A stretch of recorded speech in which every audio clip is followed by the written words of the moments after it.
बताऊंगा पानी के साथ बॉइलिंग पॉइंट और मेल्टिंग पॉइंट में जो जो चेंजेस होते हैं उनसे किस तरह के क्वेश्चंस बन सकते हैं। तो बेसिकली दो मेन फैक्टर्स होते हैं जो मेल्टिंग पॉइंट या बॉइलिंग पॉइंट को चेंज करते हैं। एक तो होता है पानी में अगर आपने नमक मिक्स कर दिया तो क्या होगा, उसका कॉमन क्वेश्चन है। और एक होता है कि अगर आपने प्रेशर कम या ज्यादा कर दिया तो पानी के मेल्टिंग पॉइंट या बॉइलिंग पॉइंट पे क्या असर पड़ेगा। पहले मैं सॉल्ट वाली चीज करा रहा हूँ। नमक मिक्स करते ही बॉइलिंग पॉइंट हमेशा बढ़ता है और मेल्टिंग पॉइंट या फ्रीजिंग पॉइंट, पानी के लिए दोनों सेम है, वो कम हो जाता है। तो सपोज बॉइलिंग पॉइंट नॉर्मली पानी का 100 डिग्री सेल्सियस है स्टैंडर्ड एटमॉस्फेरिक प्रेशर पे, और वो बढ़कर 105 डिग्री सेल्सियस हो गया। ऐसी मेल्टिंग पॉइंट जहां पानी 0 डिग्री सेल्सियस पे जमता है वो घट के कहीं -5 डिग्री सेल्सियस होगा। अब ये जरूरी नहीं कि वो 100 से 105 ही होगा, वो कितना चेंज होगा एक्चुअली वो सॉल्ट की कंसेंट्रेशन पे डिपेंड करता है। पर यहाँ पे हम एक बेसिक सा एग्जांपल ले रहे हैं कि बॉइलिंग पॉइंट बढ़ेगा और मेल्टिंग पॉइंट घटेगा। इससे फर्क क्या पड़ेगा?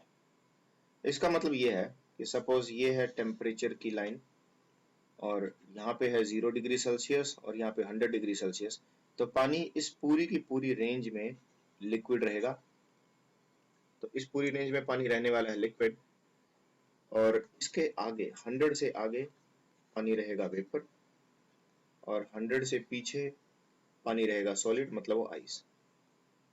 लेकिन अगर आपने उसके अंदर नमक मिला दिया तो फिर ये मेल्टिंग पॉइंट और बॉइलिंग पॉइंट का जो वैल्यूज है, जो यहाँ पे ये वाली थी मेल्टिंग पॉइंट और ये वाली बॉइलिंग पॉइंट, ये चेंज हो जाएंगे। तो अब पानी सीधा का सीधा यहीं जीरो पर मेल्टिंग पॉइंट नहीं बनाएगा, वो उसका मेल्टिंग पॉइंट सपोज घट के अब वो -5 डिग्री सेल्सियस हो चुका है, और ये डिग्री सेल्सियस में वैल्यूज, और बॉइलिंग पॉइंट भी उसका बढ़कर सपोज 105 डिग्री सेल्सियस हो चुका है। इसका मतलब अब उसी पानी के लिक्विड बने रहने की संभावना ज्यादा है, उसके वेपर बनने के और उसके आइस बनने के चांसेस कम हो गए हैं। तो एक जनरल केस का एग्जांपल ले रहे हैं। सपोज आपके पास कोई फ्रिज है, वो मिनिमम टेम्परेचर जो बना सकता है सपोज वो है -3 डिग्री सेल्सियस। इससे नीचे सपोज आपका फ्रिज टेम्परेचर ले जा ही नहीं सकता। तो अगर आपने ये नॉर्मल वाटर डाला होता, तो ये है नॉर्मल वाटर, और ये आपने फ्रीजर में रख दिया, आप उसकी बर्फ बनाना चाहते हो, तो जैसे ही उसका टेम्परेचर गिरेगा, गिरते गिरते वो जीरो पे ही बर्फ बनेगा। -3 तक तो आते आते आपको पक्का बर्फ मिलनी है। लेकिन अगर आपने यहाँ सॉल्यूशन वाला वाटर उसके अंदर रख दिया नमक मिला के, तो जैसे जैसे उसका टेम्परेचर गिरेगा वो जीरो पहुंचने के बावजूद बर्फ नहीं बन पाएगा। वो -3 पे पहुंच गया, वो अभी भी बर्फ नहीं बन पाया, उसको कम से कम -5 पे जाना पड़ेगा, तब जाके वो बर्फ बनना शुरू होगा। इसका मतलब आपके फ्रिज में से जब आप उसे निकालेंगे वो -3 पर जब तक होगा वो पानी ही रहेगा। तो सॉल्यूशन में उसको बर्फ बनाना ज्यादा मुश्किल है, ठीक उसी तरह से उसके वेपर बनाना भी ज्यादा मुश्किल होगा। जबकि नॉर्मल वाटर जल्दी बर्फ बनेगी और जल्दी उसके वेपर बनेंगे। तो ये तो है नमक मिलाने से क्या इफेक्ट होता है। इस चीज की और ज्यादा डिटेल आप पढ़ सकते हैं एनसीईआरटी से। इसके लिए आपको 12th क्लास की एनसीईआरटी उठानी पड़ेगी, सेकंड चैप्टर होगा सॉल्यूशन का, वहां पे क्लियरली टॉपिक्स दिए हुए हैं। Elevation in boiling point and depression in freezing point. हालांकि अगर आप न्यूमेरिकल सोल्व नहीं करना चाह रहे हैं तो नॉर्मली वन डे एग्जाम्स के लिए ये टॉपिक इतना ज्यादा इंपॉर्टेंट है भी नहीं, सिर्फ आपको मीनिंग पता होना चाहिए, पर उसकी कैलकुलेशंस आपके लिए इंपॉर्टेंट नहीं है। सेकंड पार्ट, प्रेशर से क्या फर्क पड़ेगा। प्रेशर से देखते हैं। सपोज आप दिल्ली में हैं और आप दिल्ली से शिमला चले गए, तो आप पहाड़ों पे चले गए हाई एल्टीट्यूड पे, वहां प्रेशर कम हो गया, तो क्वेश्चन पूछेगा बताओ इससे पानी के मेल्टिंग पॉइंट या बॉइलिंग पॉइंट पे क्या असर पड़ेगा। तो उसके लिए मैं आपको एक छोटा सा ग्राफ समझा रहा हूँ। ये वाई एक्सिस, ये एक्स एक्सिस। वाई एक्सिस में मैं बना रहा हूँ प्रेशर, एक्स एक्सिस में मैं बना रहा हूँ टेम्परेचर। अब सपोज इस ग्राफ में यहाँ पर इस पॉइंट का हम डिस्कशन करते हैं। तो आपने पानी लिया और आप इस पॉइंट पे चले गए जहां पे प्रेशर है बहुत ज्यादा और जहां पे टेम्परेचर की वैल्यू है बहुत ही कम। तो हाई प्रेशर लो टेम्परेचर। एक तो हाई प्रेशर होने से क्या फर्क पड़ेगा, ये सपोज पानी के मॉलिक्यूल्स हैं और आपने जैसे ही इसके ऊपर प्रेशर बढ़ाया, तो आप बाहर से चारों तरफ से इसको प्रेशर दे रहे हो, पिचका रहे हो, इसका मतलब आप मॉलिक्यूल्स को एक दूसरे के करीब ला रहे हो। तो वो जो वेपर स्टेट थी, वो वेपर से वो लिक्विड बनेगा और लिक्विड से वो सॉलिड बनना चाहेगा। तो हाई प्रेशर आते ही वो चीज सॉलिड बनना चाहेगी। और लो टेम्परेचर, अगर टेम्परेचर कम हो गया तो मॉलिक्यूल्स अपने आप और एक दूसरे के करीब आएंगे, तो ये तो बहुत ही अच्छा सॉलिड बनेगा। हाई प्रेशर भी उसको सॉलिड बना रहा है, लो टेम्परेचर भी सॉलिड बना रहा है, तो यहाँ पे ऑब्जेक्ट होगा सॉलिड। ठीक उसके ऑपोजिट एक केस ये देखते हैं जहाँ पे प्रेशर की वैल्यू तो है बहुत ही कम, लेकिन टेम्परेचर की वैल्यू है बहुत ज्यादा। तो प्रेशर आपने कम कर दिया, मतलब आपने इसको प्रेशर को रिलीज कर दिया, तो चीजों को आप खुलने दे रहे हैं, आप उसको एक्सपेंड करने की अनुमति दे रहे हैं। लेकिन टेम्परेचर आपने कर दिया बहुत ज्यादा, इसका मतलब अब वो और ज्यादा एक्सपेंड करेगी, गर्म टेम्परेचर होगा तो चीज फैलेगी। इसका मतलब यहाँ पे मॉलिक्यूल्स एक दूसरे से दूर ही जाएंगे, लो प्रेशर की वजह से भी और हाई टेम्परेचर से भी, तो वो चीज यहाँ पे बनेगी गैस। एक आइडियल गैस क्या होती है अगर वो भी आपसे पूछ ले, तो वो यही इसी चीज से आपको डेफिनेशन मिल जाएगी, जहाँ प्रेशर हो बहुत ही कम, टेम्परेचर हो बहुत ही ज्यादा, ये आइडियल गैस के लिए रिक्वायर्ड कंडीशन है। लेकिन एक एवरेज सा नॉर्मल टेम्परेचर नॉर्मल प्रेशर आपने दिया हुआ है, तो वो चीज वहां पे लिक्विड रह सकती है। अब ठीक इसी तरह से आप दुनिया भर के पॉइंट्स इस ग्राफ में चेक कर सकते हैं, अलग अलग टेम्परेचर और प्रेशर के आप कॉम्बिनेशन चेक कर सकते हैं कि इतना प्रेशर इतना टेम्परेचर पे क्या है, इतने प्रेशर इतने टेम्परेचर पे क्या है। तो ऐसे आपने हजारों टेम्परेचर प्रेशर के कॉम्बिनेशन ऐसे चेक किए, तो हर कहीं वो या तो सॉलिड है या लिक्विड है या गैस है, कोई ना कोई स्टेट तो वहां पे आपको मिल ही रही है। तो बेसिकली आपका जो पूरा ग्राफ है ये 3 टुकड़ों में टूट जाता है, कुछ कुछ इस तरह से। तो मैं इस ग्राफ को साफ साफ दोबारा यहाँ बना रहा हूँ। तो ये है हमारी y एक्सिस और ये है हमारी x एक्सिस, ये है प्रेशर, ये है टेम्परेचर। तो आपका ग्राफ कुछ कुछ इस तरह से डिवाइड हो गया है, जिसमें ये पूरा रीजन है सॉलिड का, ये पूरा रीजन है लिक्विड का, और यहाँ पूरे रीजन में है गैस। तो बेसिकली सपोज आपके पास कुछ, आप सपोज इस ग्राफ में यहाँ है तो कुछ प्रेशर है कुछ टेम्परेचर है, तो फिलहाल आप लिक्विड स्टेट में, आपने ऑब्जेक्ट को यहाँ रखा तो भी वो लिक्विड में है, ऑब्जेक्ट यहाँ है तो सॉलिड स्टेट में है। अब एक बेसिक सा एग्जांपल लेते हैं। सपोज एक ऑब्जेक्ट यहाँ सॉलिड स्टेट में है, और अब आप उसका प्रेशर मेंटेन करते हुए आप सिर्फ उसका टेम्परेचर बढ़ा दें और आप उस ऑब्जेक्ट को यहाँ ले आए, तो आप उसको सॉलिड से लिक्विड बना देते हैं। इस प्रोसेस को हम बोलते हैं मेल्टिंग। तो आपने उस चीज को मेल्ट कर दिया, पिघला दिया। लेकिन अगर आप उसको रिवर्स ले जा रहे हैं, आप उसको लिक्विड से वापस सॉलिड बना रहे हैं, तो इस रिवर्स प्रोसेस को हम बोलते हैं फ्रीजिंग। तो आपने उसको फ्रीज कर दिया।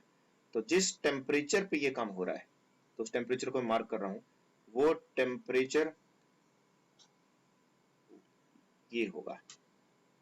तो इस टेम्परेचर को हम बोलते हैं मेल्टिंग पॉइंट या फिर फ्रीजिंग पॉइंट। मेल्टिंग पॉइंट अगर आप फॉरवर्ड डायरेक्शन में जा रहे हैं, फ्रीजिंग अगर आप बैकवर्ड डायरेक्शन में जा रहे हैं।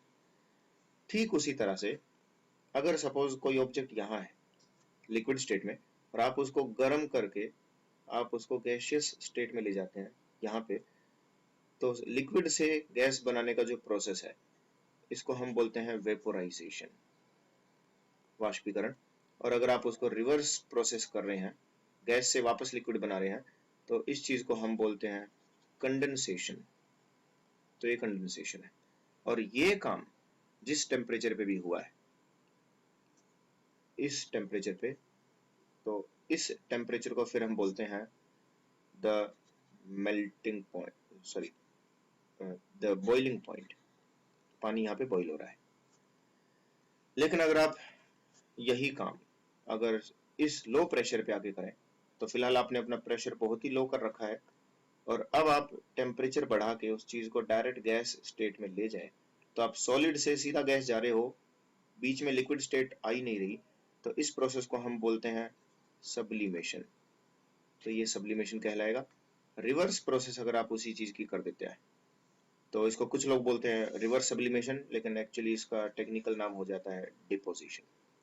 तो गैस से डायरेक्ट सॉलिड, ये डिपोजिशन है। एनीवेज, और इसमें जो टेम्परेचर की वैल्यू है वह कभी भी आप लोगों से एग्जाम में नहीं पूछी जाएगी। तो कुछ टेम्परेचर की वैल्यू है, आप इसे सब्लिमेशन पॉइंट बोल सकते हैं, पर कभी भी इससे रिलेटेड क्वेश्चन बनेगा नहीं। क्वेश्चन बनता है या तो मेल्टिंग पॉइंट से या बॉइलिंग पॉइंट से। अब इस पूरी राम कहानी के दौरान ये पॉइंट क्या है, ये बड़ा इंपॉर्टेंट पॉइंट आ जाता है। जहां पे ऑब्जेक्ट ना सॉलिड है, ना लिक्विड है, ना गैस है, तो इन तीनों स्टेट्स के बीच में फंसा रह जाए, तो एक्चुअली वो एक्चुअली तीनों है। उस पॉइंट पे वो सॉलिड भी होगा, लिक्विड भी और गैस भी, लेकिन क्लियर डिस्टिंक्शन नहीं होगा कि वो इन तीनों में से है क्या। जब एक साथ वो तीनों में इक्विलिब्रियम मेंटेन कर ले, इस स्पेशल पॉइंट को हम बोलते हैं, इस प्रेशर और टेम्परेचर के स्पेशल कॉम्बिनेशन को हम इस पॉइंट को बोलते हैं द ट्रिपल पॉइंट। तो इसे बोला जाएगा ट्रिपल पॉइंट, जहां पे सॉलिड, लिक्विड और गैस तीनों के तीनों एक साथ कोएग्जिस्ट कर जाए। पानी के लिए ट्रिपल पॉइंट का प्रेशर और टेम्परेचर की वैल्यू क्या होती है वो मैं यहाँ बता रहा हूँ। टेम्परेचर की वैल्यू आपको एग्जैक्ट याद रखनी है, कई बार पेपर में पूछ ली जाती है, 273.16 केल्विन।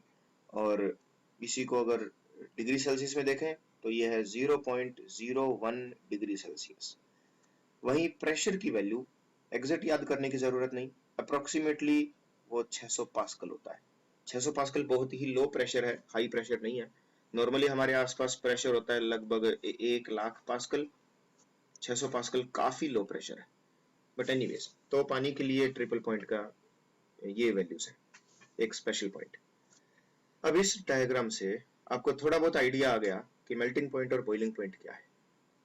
अब इसी को मैं थोड़ा सा और ज्यादा डिटेल में करा रहा हूँ कि अगर आपने प्रेशर चेंज कर दिया तो मेल्टिंग पॉइंट और बॉइलिंग पॉइंट पे क्या फर्क पड़ेगा। देखिए, फिर से मैं ग्राफ बना रहा हूँ, तो ये प्रेशर का और ये टेम्परेचर का, तो यहाँ पे है प्रेशर, यहाँ पे है टेम्परेचर। तो सपोज पहले मैं बना रहा हूँ दिल्ली, तो ये दिल्ली पॉइंट जहाँ पे प्रेशर ज्यादा होगा, और एक मैं पॉइंट ले रहा हूँ शिमला पॉइंट, वहां पे प्रेशर एक्चुअली कम होगा। ये वाला पॉइंट सपोज शिमला, तो मैं एक पॉइंट और ले लेता हूँ, सपोज ये पॉइंट, और ये होगा प्रेशर कुकर, तो उसमें प्रेशर बहुत ज्यादा होगा। अब मैं इसके लिए पहले डायग्राम उतार देता हूँ, तो इस तरह से, इस तरह से, इस तरह से।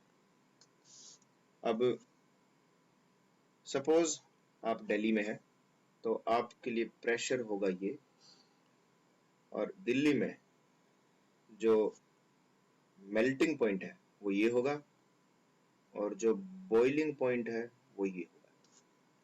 अब आप दिल्ली छोड़कर शिमला चले गए, प्रेशर हो गया कम, प्रेशर कम हो गया, तो मेल्टिंग पॉइंट है ये और बॉइलिंग पॉइंट है ये।